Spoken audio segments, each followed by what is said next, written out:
Bem-vindos a mais uma aula do Sanarflix. O tema de hoje é o sacubitril valsartana, uma nova droga que está sendo utilizada para o tratamento da insuficiência cardíaca. Então, nessa aula, a gente vai entender melhor sobre o tratamento da IC e o que essa droga traz de novo. Então, fisiopatologia e o mecanismo de ação, esse estudo Paradigm-HF, que foi o que validou essa droga para o tratamento da insuficiência cardíaca, as indicações e os cuidados que a gente tem que ter com essa nova droga. Então, começando a falar do tratamento da insuficiência cardíaca, com fração de ejeção reduzida, ou seja, fração de ejeção abaixo de 40%. Na linha do tempo, ali nos anos 80, a gente não tinha muito o que fazer com esse paciente. Dava diurético, a gente tinha nitrato, hidralazina, basicamente isso, a maioria dos pacientes morria em pouco tempo. A partir do final dos anos 80, lá em 1987, veio o primeiro estudo com o IECA, que foi o estudo Consensus, que utilizou enalapril. Usou enalapril para pacientes em classe funcional 4, ou seja, que tinham dispneia ao repouso, e reduziu em 40% a mortalidade desses pacientes. A partir daí, surgiu uma nova era no tratamento da IC, com fração de ejeção reduzida. Nos anos seguintes, foram surgindo novos estudos. Em 91, tem o SOLVD, com enalapril para qualquer classe funcional, que demonstrou benefício de mortalidade. Aí, em 96, começaram a surgir os estudos com beta-bloqueador, e o primeiro foi o do carvedilol, em 96, que teve benefício de mortalidade. Em 1999, tem o estudo CIBS-2, que é com bisoprolol, MERIT-HF, que é o com metoprolol, e o HALES, que é o estudo com espironolactona, que todos eles demonstraram benefício de mortalidade. E aí, no começo dos anos 2000, foi provado nesse estudo Charm Alternative, que é a candesartana, que é um BRA, pode ser utilizado no lugar do IECA em pacientes que têm, por exemplo, tosse seca com IECA, eu posso usar um BRA. A partir daí, eu tenho o tratamento definido, IECA ou BRA, eu posso usar beta-bloqueador e a espironolactona, que é o antagonista de aldosterona. Esse aí é o tratamento clássico da insuficiência cardíaca com fração de ejeção reduzida. E assim a gente ficou por muitos anos, até que em 2014 veio esse novo estudo, Paradigm-HF, mostrando o benefício com essa nova droga que a gente vai aprender agora. Qual que é a fisiopatologia da insuficiência cardíaca que essa droga está relacionada? São com dois sistemas endócrinos, neuroendócrinos que a gente tem no nosso organismo. O primeiro é o sistema renina-angiotensina-aldosterona. Em toda a aula de IC, você vai ouvir falar sobre esse sistema. Então, relembrando rapidamente, ele está relacionado com a produção inicial de renina. Então, a gente tem nos rins a pró-renina inativa, que é transformada em renina em algumas situações, principalmente quando eu tenho baixo sódio e baixo volume circulante no glomérulo, na região da mácula densa. Então, a renina vai fazer o quê? Transformar o angiotensinogênio, que é produzido no fígado, em angiotensina 1. Aí vem uma outra enzima ECA, enzima conversora da angiotensina, que transforma a angiotensina 1 em angiotensina 2. E aí sim a gente vai ter uma utilidade desse hormônio. Ele vai agir em receptores AT1, para causar vasoconstrição, e vai também estimular a liberação de aldosterona nas suprarrenais. Isso vai levar à retenção de água e sódio. Então, a fisiopatologia da IC está muito relacionada com esse sistema.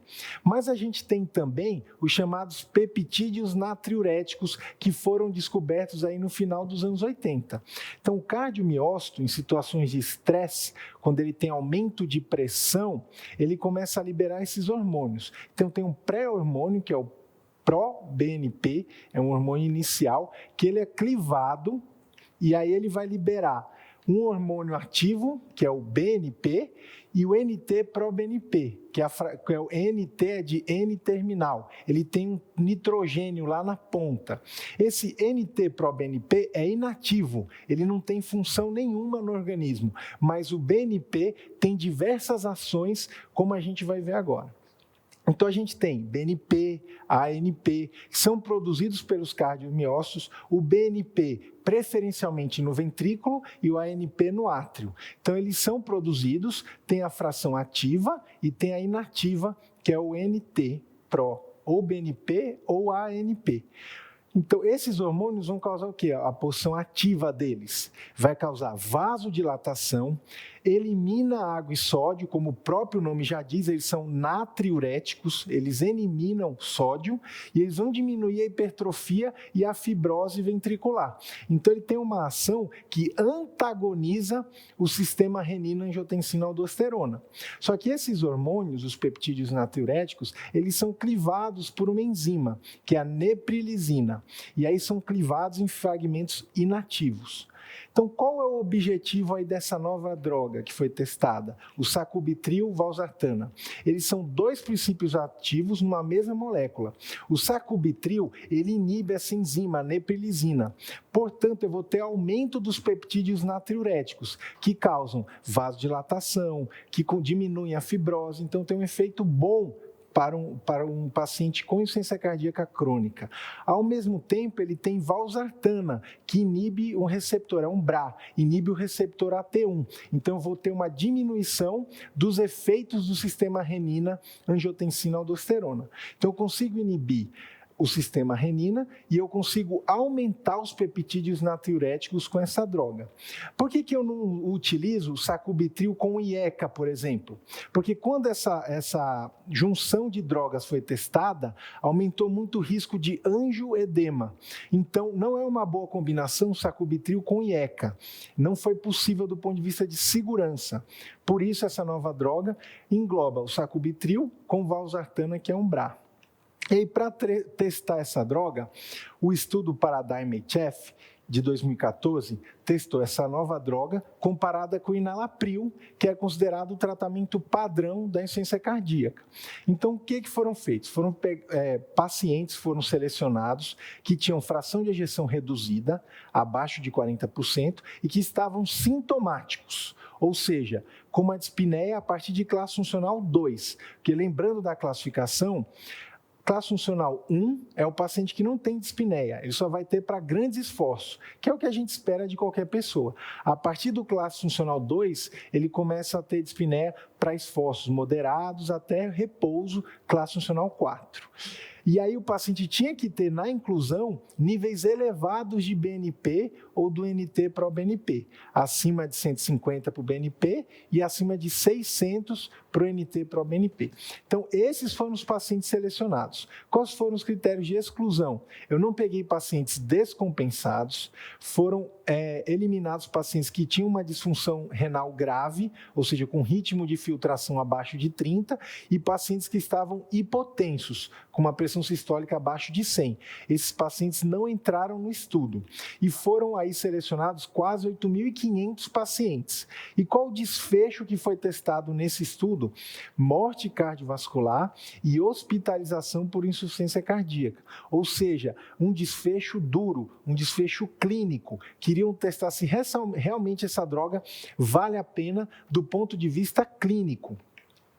Os resultados do estudo, então o estudo inicialmente teve um período de run-in, que é um período antes da randomização. Então, o que foi isso? Todos os pacientes que foram selecionados para o estudo, antes de entrarem no estudo de fato, eles passaram por esse período. Então, foi testado se os pacientes toleravam enalapril até uma dose de 10 miligramas 2 vezes. Isso foi testado por 2 semanas. E depois foi testado se o paciente tolerava o sacubitril/valsartana, numa dose inicial de 100 2 vezes e depois 200 2 vezes. Então, os pacientes que não toleraram essas drogas foram excluídos do estudo. Isso deu em torno de 12% foram excluídos. Por quê? Ou eles ficaram muito hipotensos, ou eles tiveram angioedema, ou alguma reação adversa a essas drogas. Então, os pacientes que tiveram reação adversa foram excluídos.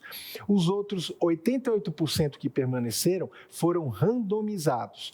Então, eles foram aleatoriamente separados. Um grupo recebeu, a partir desse momento, recebeu o sacubitril/valsartana, que foi a droga testada, numa dose-alvo de 200 miligramas 2 vezes por dia, e a outro braço do estudo recebeu enalapril até uma dose de 10 2 vezes. Isso era aleatório e duplo cego.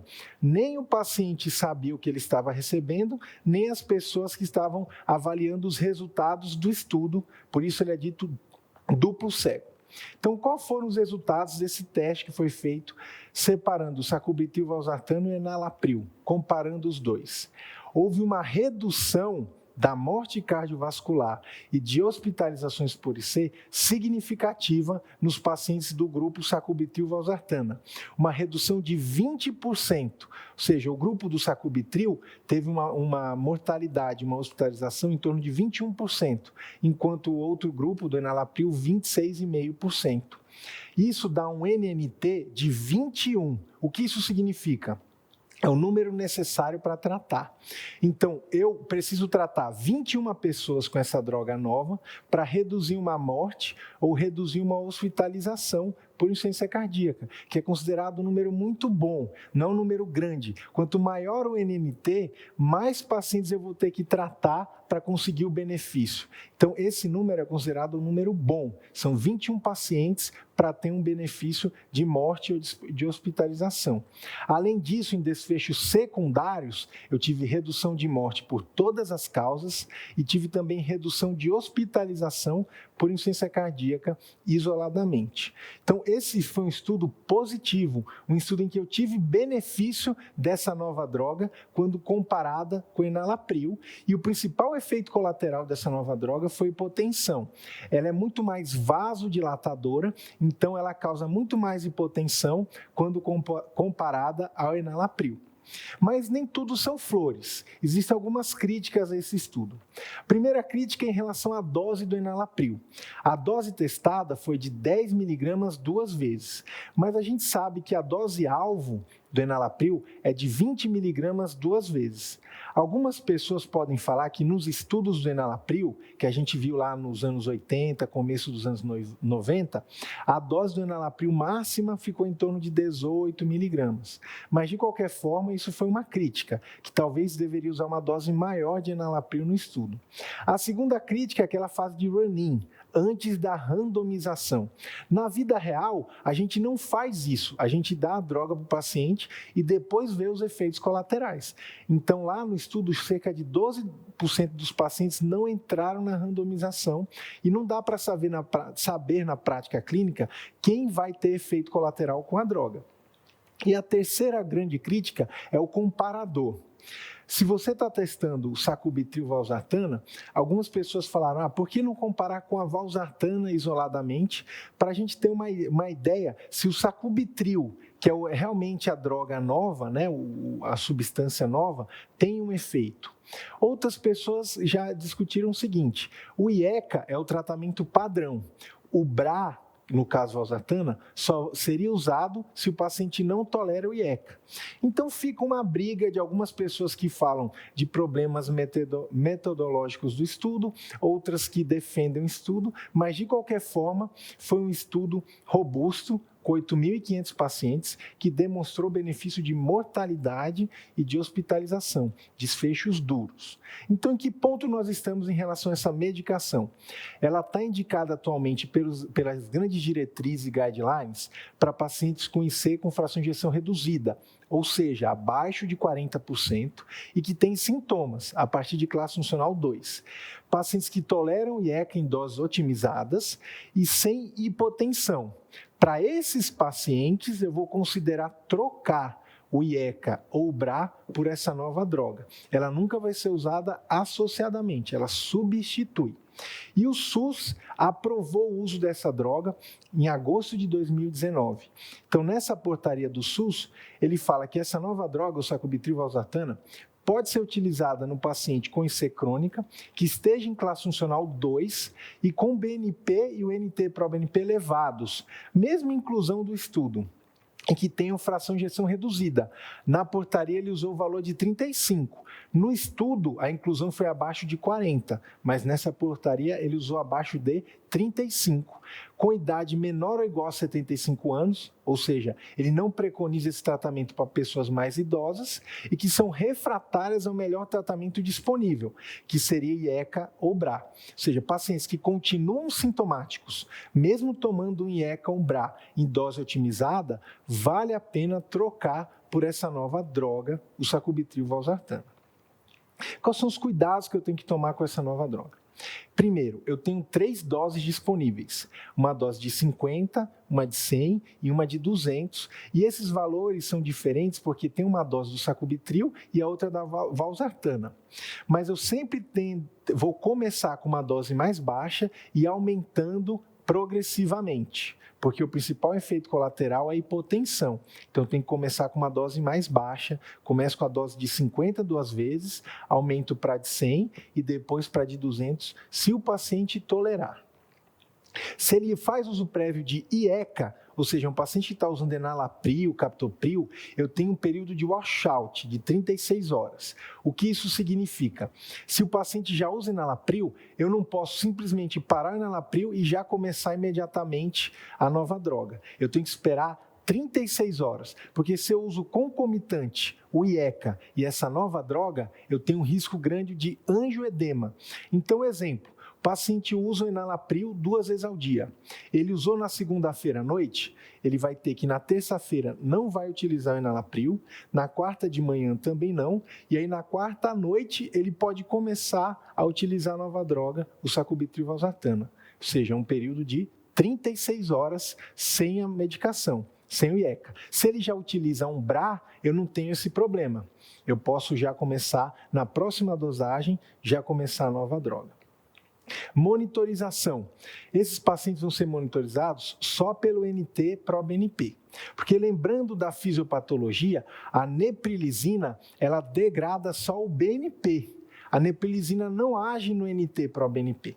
Então, esses pacientes que utilizam essa nova droga vão ter níveis elevados de BNP pela fisiopatologia, pelo mecanismo de ação da medicação.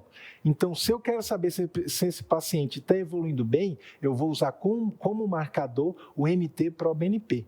Esquece o BNP para esses pacientes, porque ele vai estar necessariamente alto, bem elevado.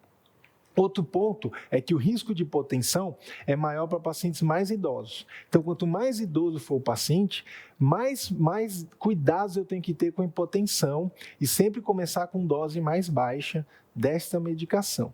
E, por fim, não teve benefício com pacientes com fração de ejeção preservada, ou seja, fração de ejeção acima de 50%. Isso foi testado no estudo de 2019, no Paragon-HF, e testou em pacientes que tinham fração de ejeção, na verdade, acima de 45. Testou essa droga e não houve benefício em termos de mortalidade, em termos de internação. Então, é uma droga que vale a pena em pacientes que têm disfunção mais grave do ventrículo esquerdo, não vale a pena para pacientes com fração de ejeção preservada. Então, em resumo, o que a gente viu nessa aula? A gente entendeu melhor como funciona essa nova droga, o sacubitril/valsartana, o mecanismo de ação dela, qual o paciente que se beneficia dessa medicação, então tem que estar sintomático, usando um IECA ou BRA, com fração de ejeção reduzida, e alguns cuidados que a gente tem, em especial com hipotensão em pacientes mais idosos. Essas são as referências da aula. E até a próxima.